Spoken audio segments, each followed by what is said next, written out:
Welcome to the Deep Dive. Today we're looking into a case that really gripped Australia in 2024, the disappearance of Samantha Murphy in Ballarat, Victoria. It's a sensitive topic, of course, a tragedy. Absolutely. And our goal here isn't speculation. We want to guide you, our listener, through the official record, using the facts from the sources we have. We'll focus purely on the timeline, the forensic clues, the evidence that emerged. Yeah, and it's a case defined by a real paradox, isn't it? You have this awful, but initially seemingly straightforward situation. A 51-year-old woman, a mother, goes for her usual morning run on February 4th, 2024. A very routine activity. Exactly, and she just vanishes into the bushland near her home. That part, unfortunately, feels familiar in missing persons cases. But what happens next is where this case really diverges. Despite this huge, weeks-long physical search, covering acres and acres of pretty dense Australian bush, they find nothing, no body, very little physical evidence initially. And yet, remarkably quickly, the police shift gears. They declare the case suspicious, make an arrest, and actually charge a 22-year-old, Patrick Orrin Stevenson, with murder. All without having found Samantha. That's the core paradox. You've got this massive boots-on-the-ground physical search coming up empty, completely contrasted by the power of tiny digital signals, phone pings, GPS data from her running watch. That's what cracked it open. It's fascinating, forensically speaking. How reliable did that digital data have to be for police to move towards a murder charge without the victim's body, which is usually, the cornerstone? It suggests the technical data points were strong enough to establish probable cause, even with that huge piece of physical evidence missing. It almost feels like the investigation worked backwards in a way. The digital evidence pointed to the suspect, and then that helped redefine the search. Okay, let's really unpack this then. How did the data from a running watch essentially become more decisive than the physical search effort? And what made this case, as one forensic psychologist put it, very unusual? We need to follow those digital breadcrumbs. Right. So we'll move chronologically. We'll start with the last known sighting, walk through the initial search, then the technical investigation, and finally the legal developments that followed. Let's set the scene first. To really grasp the shockwaves this sent through the community, you need to understand Samantha Murphy's life and the setting. Absolutely. Samantha Murphy was 51, deeply rooted in the Ballarat community. Sources describe her as Caucasian, about 173 centimeters tall, that's 5'8", slim build, shoulder-length blonde hair. And importantly, living a very stable, very structured life. She wasn't transient or someone likely to just disappear. Exactly. And Ballarat itself, it's a significant regional city, but it's right up against these large areas of bushland, like Woo-Kurrung Regional Park. So you have this interface between urban life and, well, the wilderness. Which is precisely where the story unfolds. Her stability really stands out. Mother of 3. Ran a small business with her husband, Michael, very close to their home. This wasn't someone likely to, run off or cut ties suddenly. Her life was centered right there. Family, home, work. That background immediately makes explanations like deciding to leave voluntarily seem very unlikely to investigators. It does. And there's a really poignant detail mentioned in the sources, highlighting the ongoing agony for the family. They marked her 52nd birthday in April 2024. That was just 2 months after she went missing. God, that really brings home the human cost, doesn't it? A family just suspended in uncertainty, waiting for answers while marking these milestones. It underscores the reality behind the forensic data points we'll be discussing. A family relying entirely on this investigation for closure while living through this prolonged night. And the events leading up to that day were just so ordinary. That contrast makes it even more jarring. Well, the night before, February 3rd, she was having dinner. At home, with her husband, Michael, and some friends. And sources say she talked about her plans for the next morning. Which were? A specific fitness goal. She planned to run 14 kilometers, that's about 8.7 miles, and she intended to run it through the local bushland, specifically within Woo-Kurrung Regional Park. So her intention was known. That's vital for investigators, right? They didn't have a guess where she might have gone. Precisely. Her planned route and distance gave them a clear geographical starting point for that initial physical search. That was crucial before the digital evidence began to paint a different picture. And we have a very tight timeline for her last confirmed sighting. Yes, CCTV footage captured her leaving her home, actually in the driveway, at approximately 7 a.m. Australian Eastern Daylight Time on February 4th, heading out for that run. 7 a.m. That's the starting pistol for this incident window. And the alarm wasn't raised much later. No, just 4 hours later. She was expected at a family event around 11 a.m. When she didn't show up for that prearranged gathering, That's when the family knew something was wrong. They contacted the police immediately and reported her missing. So, police are working with a tight 4-hour window, 7 a.m. to 11 a.m. They know the intended location, Wu Karon Park, and they know her specific activity, a solo run. That's a relatively focused start for a missing persons case. It is. And that defined time frame, combined with the known route, meant that when the initial searches in that expected area turned up absolutely nothing, investigators could quickly pivot away from assuming it was just an accident or her getting lost. The possibility of outside intervention had to be considered much sooner. Okay, so the alert is raised, the family is worried, police are notified. What happens next is this huge, visible response. Right, the initial response was immense. This wasn't just a couple of officers walking a trail. It transitioned rapidly from a missing person report to a full-blown search and rescue operation, and then fairly quickly into... Tell us about the scale. Who was involved? It was a major multi-agency effort led by Victoria Police. And they brought in their specialists, the search and rescue squad, obviously, but also the dog squad for scent tracking, the mounted branch police on horseback, good for covering rugged terrain, and the air wing for aerial searches. That's a serious mobilization of resources. Absolutely. And they weren't alone. They had crucial support from community-based agencies, too. The Victoria State Emergency Service, the SES, they were vital for coordinating the ground teams. Parks Victoria provided that essential local knowledge of the park's trails and terrain. And even the Country Fire Authority, the CFA, was involved. And all this manpower, all these resources, initially focused where? Right where she intended to be. Wu Karon Regional Park and the adjacent bushland areas. That was the logical starting point based on her plan. But Wu Karong isn't just a small park, is it? It's significant bushland. It is. It's dense. It can be rugged. Conducting a thorough grid search there is a massive challenge, even with all those resources. Visibility can be poor, terrain uneven. It's easy to miss things. And despite this huge effort, the initial days yielded nothing. Essentially, yes. And after several days of this intensive searching, the police made two really critical announcements that changed everything.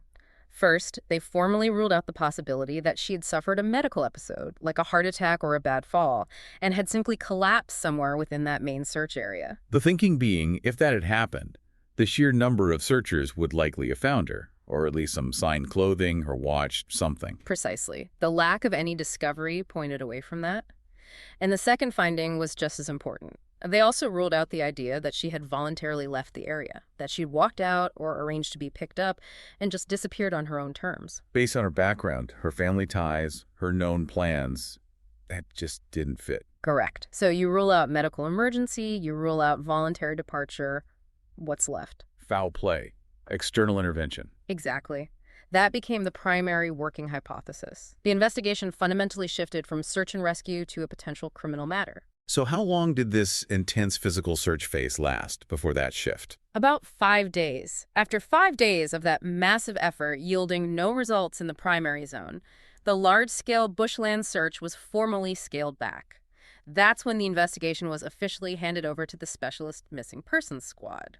A procedural step, but one that signals this is now seen as a complex, likely criminal case requiring long-term investigation. Definitely. The focus shifted from finding a potentially lost or injured person to finding out what happened to her. And with the physical search scaling back, the focus must have intensified dramatically on the technology she was carrying. Immensely. Her mobile phone and her Apple Watch became the absolute center of the investigation at that point. Okay, let's take the phone first. What did it tell him? Her mobile phone registered a connection. It pinged a cellular tower located in Banyunyang. Now, Banyunyang is roughly 14 kilometers, or about 8.7 miles south of her home. Which is interesting because 14 kilometers was her intended running distance. Does that suggest she reached her goal or was near it? It suggests she, or at least her phone, was in that general vicinity, yes. It roughly aligns with the distance she planned. However, there's a crucial technical point here about interpreting a single tower ping. Okay, explain that. What are the limitations? Well, a phone connects to the tower, providing the strongest signal. If investigators only know it connected to one specific tower, they only know the phone was somewhere within that tower's coverage area. In a regional place like Banyunyang, that coverage area or cell sector could be quite large, potentially several square kilometers. Ah, so it doesn't pinpoint her to a specific street or trail marker.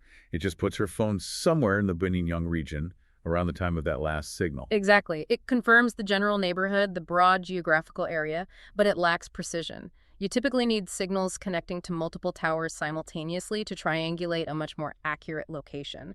So the single ping was a clue, a direction, but not the X marks the spot.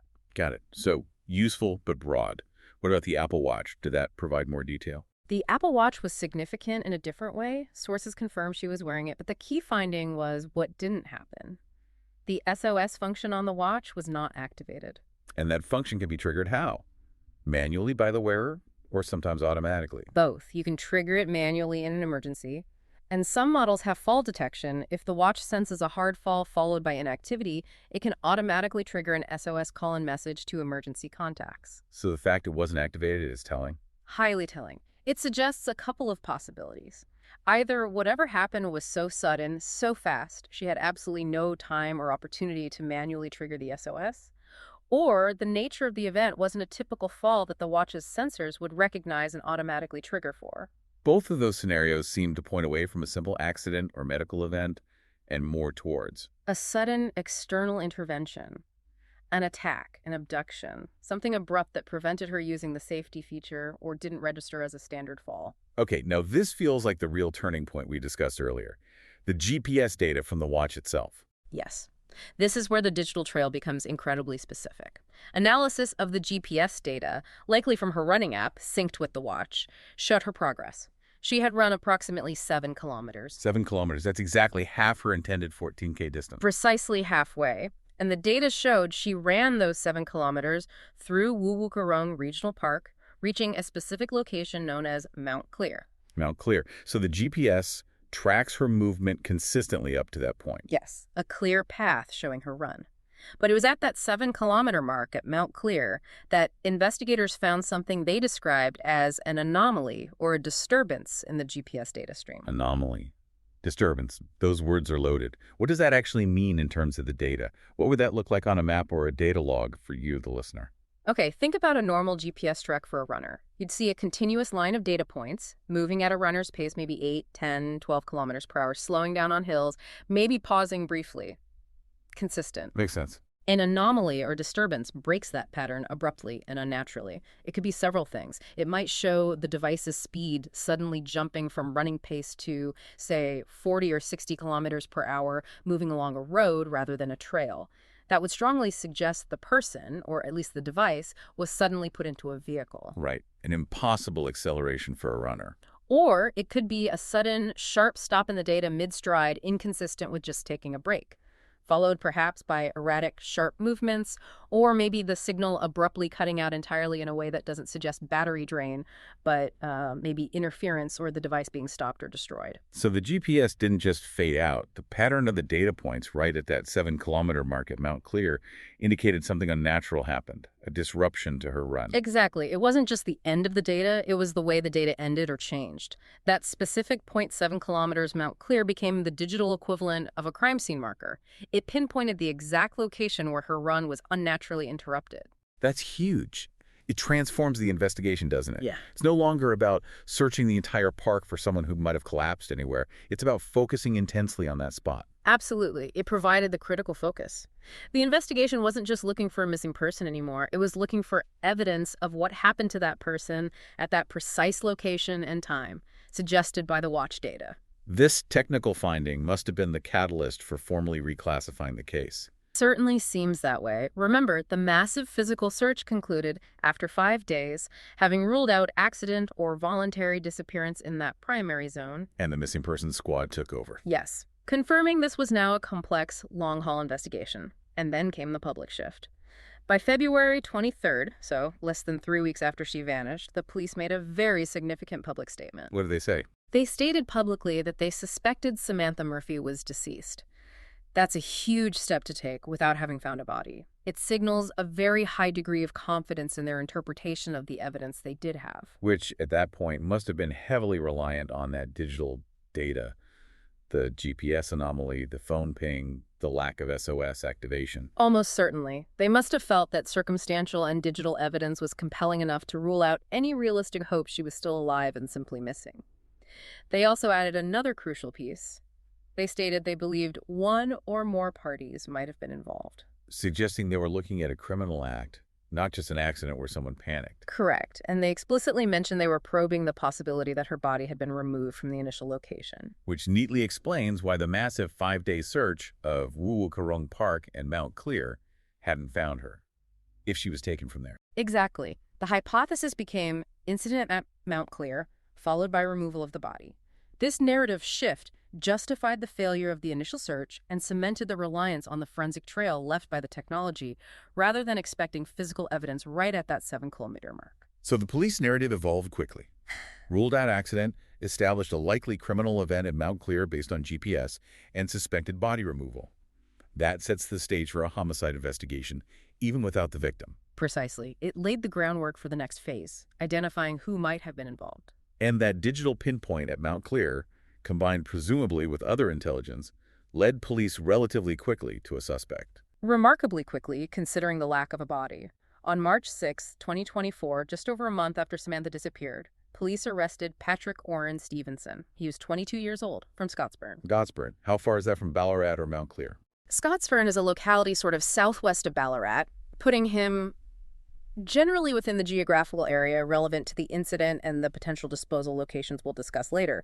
It wasn't like he was arrested hundreds of kilometers away. And the charges followed almost immediately. The very next day, March 7th, he was formally charged with murder. That speed, arresting one day and laying a murder charge the next, strongly suggests the police had built a very comprehensive circumstantial case before they made the arrest. They must have felt confident they could already link him, through evidence, to that critical time and place. That's the implication. They likely had evidence, perhaps his own digital footprint, like phone data, vehicle movements tracked by GPS or CCTV, maybe witness accounts placing his vehicle near Mount Clear around 7 a.m. that morning that lined up precisely with Samantha Murphy's GPS anomaly. Now, initially, there was a suppression order on his name. Can you explain briefly why that happens in cases like this? Sure. A suppression order is a court order temporarily preventing the media from publishing certain details, often the accused person's name or image. The main goal is to protect the integrity of the legal process. How so? Well, in a case with huge public interest and emotion, like this one, there's a risk that widespread media coverage focusing on the accused before a trial could prejudice potential jurors, or it might influence witnesses. The court tries to balance the public's right to know against the accused's right to a fair trial, free from undue prejudice. And that suppression order was eventually lifted. Yes, it was temporary. The court later decided the need for suppression was outweighed by other factors, possibly including the advanced stage of the investigation, or simply the principle of open justice. The sources also mentioned something else, that on May 3, 2024, months after the murder charge, Stevenson faced fresh charges. What does that usually indicate?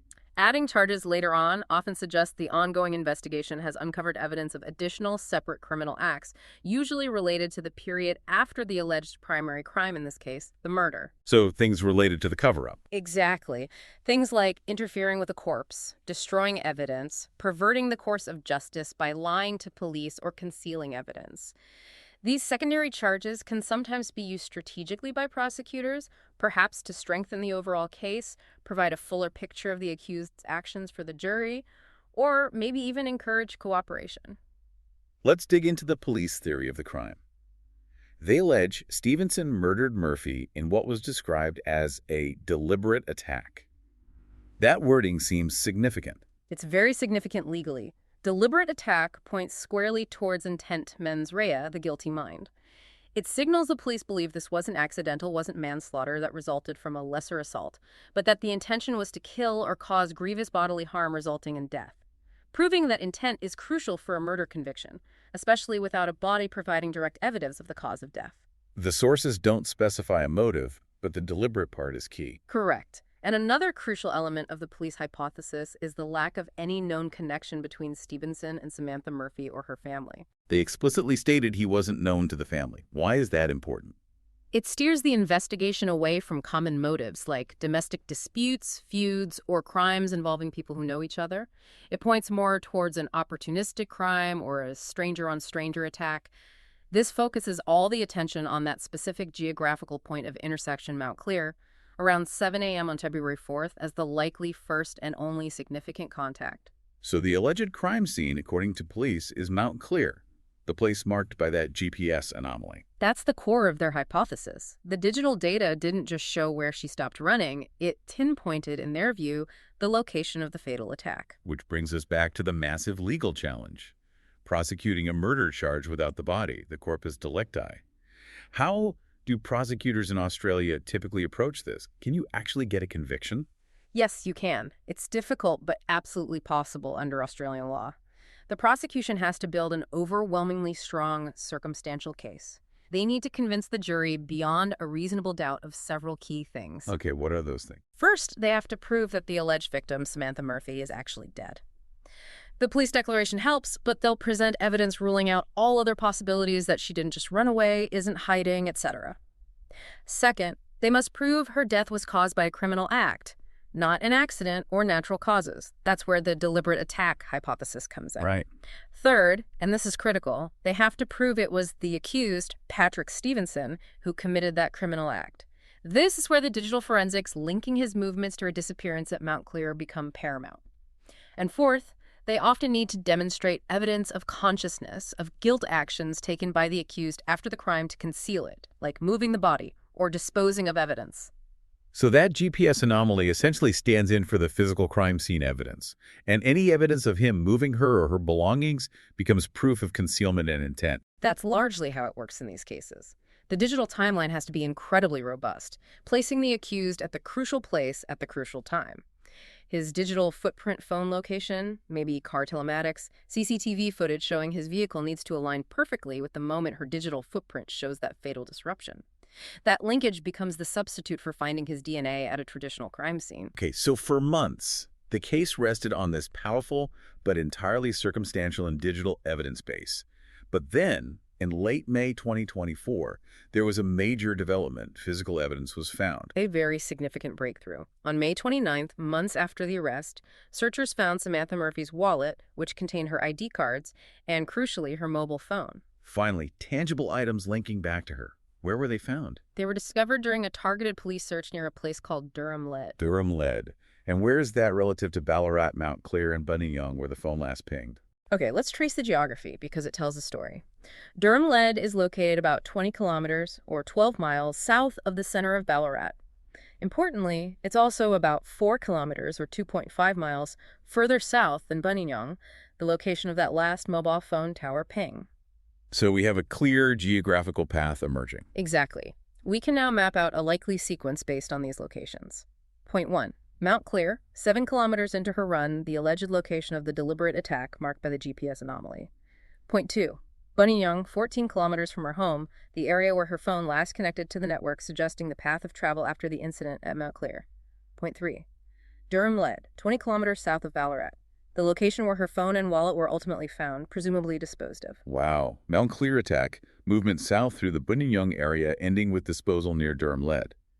What does this geographical spread nearly 20 kilometers from the alleged crime scene tell investigators? It tells them two critical things.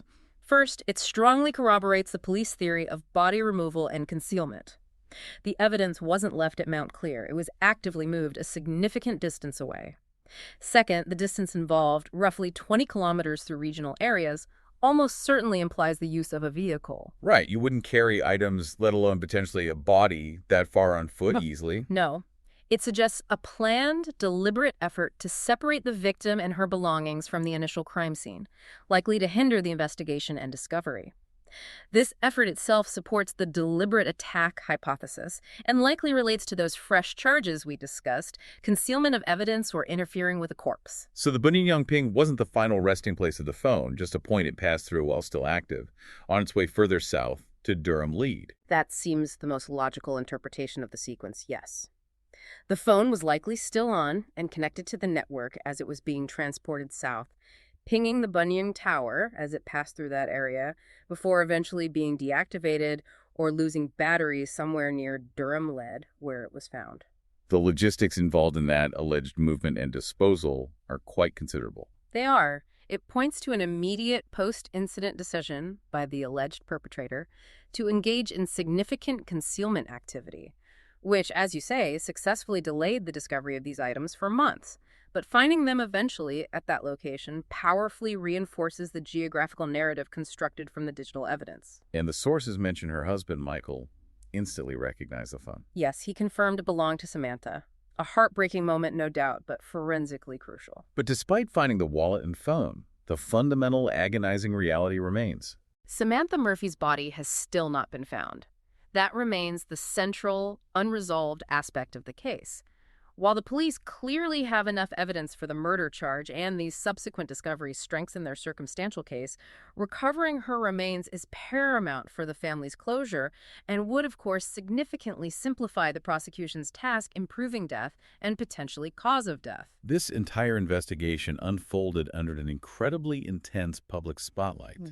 The community response was massive, but as often happens, that became complicated. Very complicated. It was definitely a double. On the positive side, the community effort was huge, wasn't it? Especially after the official police search scaled back. Absolutely immense. Local people in Ballarat, but also volunteers traveling from right across Victoria, refused to give up hope or stop looking. They continued organizing their own searches. And this wasn't just random wandering. There was coordination involved.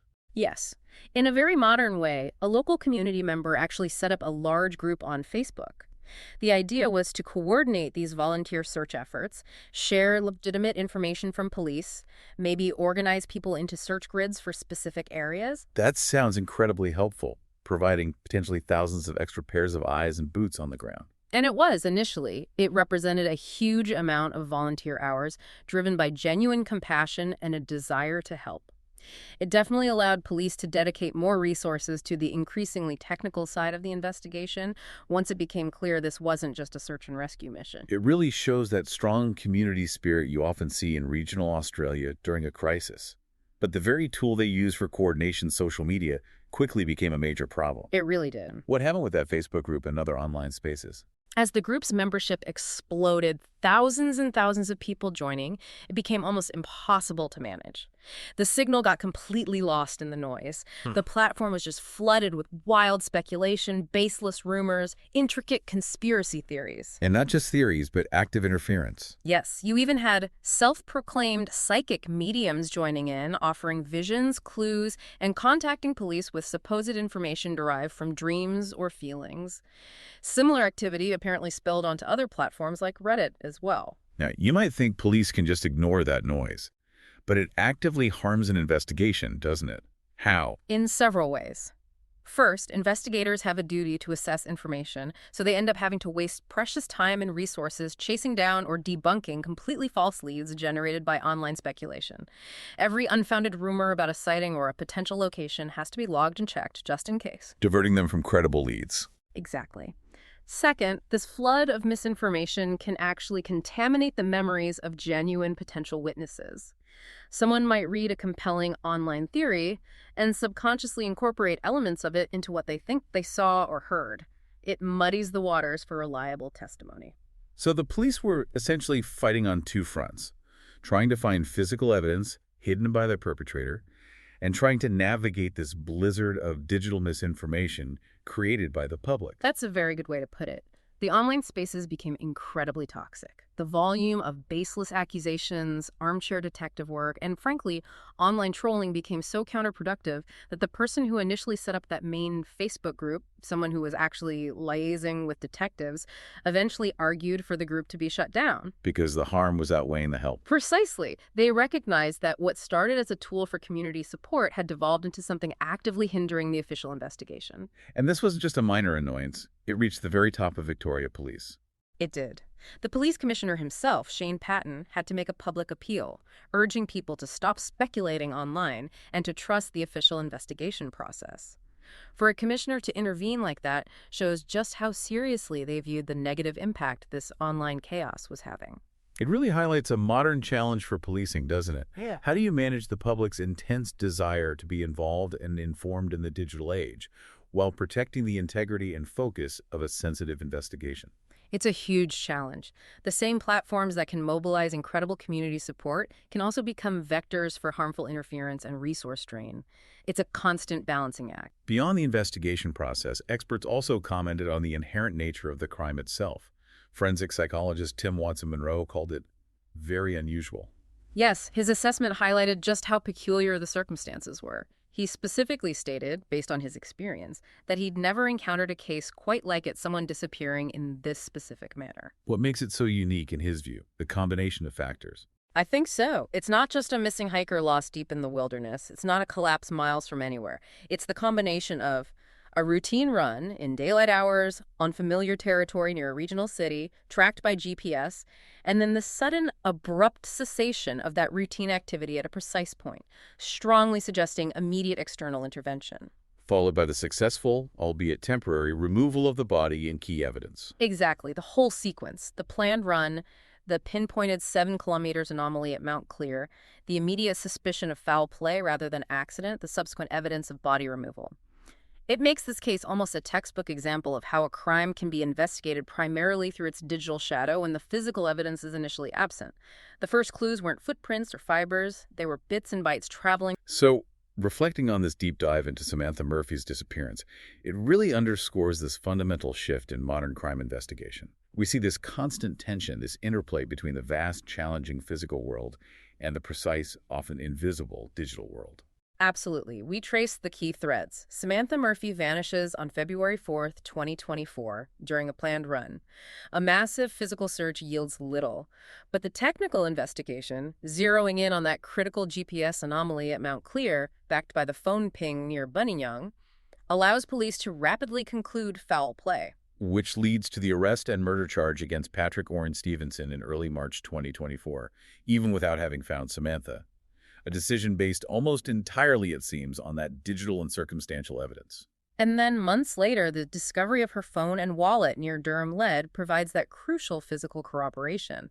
It validates the geographical narrative incident at Mount Clear, Transit South, disposal near Durham Lead, that police had likely already pieced together using digital forensics, presumably tracking the accused's movements alongside hers. Looking at the bigger picture, what does this case tell us about where investigations are heading? Well, it's a powerful example of the dual nature of modern policing, isn't it? On one hand, you have this critical, almost complete reliance on digital forensics. That trail of data from phones, watches, maybe vehicles, it's often the key to unlocking cases now. It was strong enough here to ground a murder charge without a body. But on the other hand, You have the immense challenge of managing the real-world consequences and the public's reaction, coordinating searches, sifting physical evidence when it is found, and critically, dealing with the flood of online information and speculation that can either help or massively hinder the process. That public engagement piece, especially online, is a huge factor now. it really leaves us with a final thought, perhaps something for you, the listener, to mull over. We see this incredible power of digital location, data watches, phones, tracking our every move almost. Did that technology ultimately make finding Samantha Murphy easier? Or did it, in a way, complicate things? That's the provocative question, isn't it? The GPS data seemingly pinpointed the moment and location of the crime with incredible precision, leading to an arrest. Yet, finding her physical person, and even her belongings, still took months of further searching and investigation after that digital breakthrough. So does that suggest a limitation? That the tech can show us where something happened, but it still struggles to lead us directly to the physical results of that event when someone actively tries to conceal them?